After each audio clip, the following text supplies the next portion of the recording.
का मौका होता है। भारत के गौरव की पुनर्स्थापना हो। ये आम आदमी की सभा है।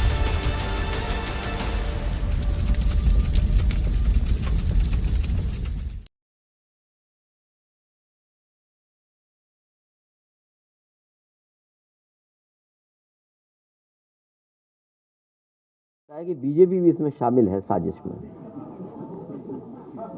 अब मुझे लगा, अभी तक तो मैं कांग्रेस मान रहा था, लेकिन अब मुझे दिखाई देगा बीजेपी भी शामिल है। मैनिफेस्टो आएगा भारतीय जनता पार्टी के बाद। पहले भारतीय जनता पार्टी बताए कि उनके स्मार्ट सिटी कितने बने, उसके बाद समाजवादी पार्टी का आएगा कोष्टक।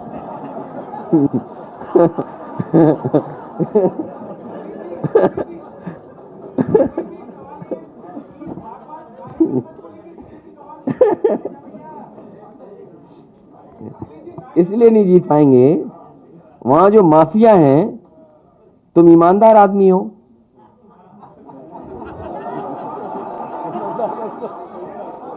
है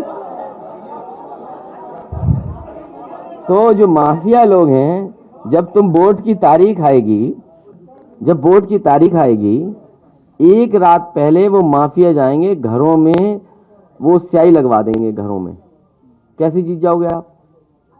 और आज तक उन पे कार्रवाई नहीं, उन माफियाओं पे जिन्होंने समाजवादी पार्टी को हराने के लिए रात भर स्याही लगाई उंगलियों पर। ये था गुजरात मॉडल कि रात में ही स्याही लगा दो। क्रिकेट में तो अभी वो डीएमएससी फिर पिच बना दें कहीं ना कहीं किसी को खेलने के लिए, और आईपीएस फरार है। सोचिए, आईपीएस फरार है। ये जो बात कर रहे हैं दंगा कानून व्यवस्था, ये जानबूझ करके किसान के मुद्दे से चुनाव हटाना चाहते हैं, क्योंकि इन्हें जवाब ना देना पड़े कि किसानों की आय दोगुनी कब होगी। इसीलिए हम समाजवादी लोग और किसानों से भी अपील करेंगे कि अन्य संकल्प लें और भारतीय जनता पार्टी को हराएं और उत्तर प्रदेश से हटाएं। ये बड़ी बड़ी साजिशें हैं, बड़े बड़े षड्यंत्र हो रहे हैं, होंगे। वो सवाल जो आया था वो भी षड्यंत्र का हिस्सा था, ये सवाल जो आया ये भी षड्यंत्र का हिस्सा है। बड़े षड्यंत्र होने जा रहे हैं, क्योंकि ये उत्तर प्रदेश है।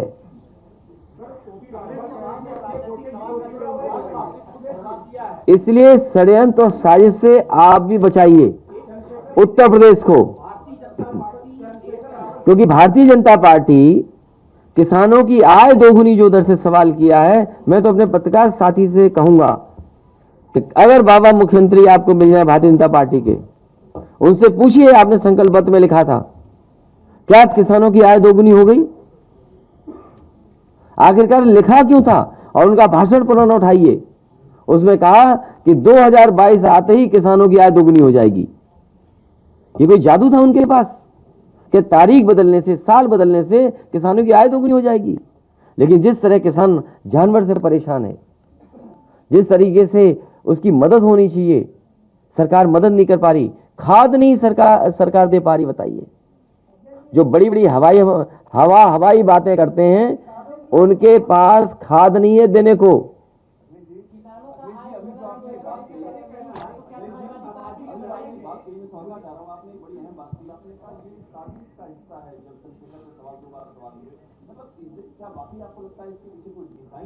नहीं, ये आप इसलिए कर रहे हैं क्योंकि ये पहला शायद इंटरव्यू आपने किया था।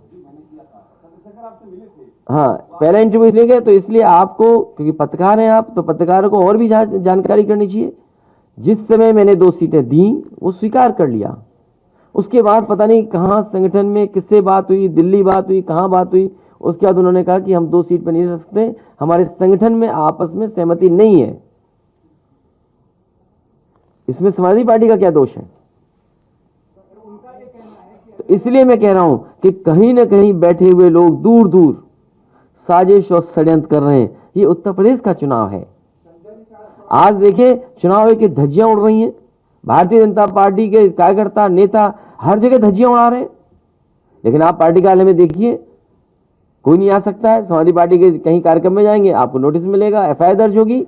और मैंने देखा था अपना चुनाव बहुत करीब से, बहुत चुनाव करीब से देखा था।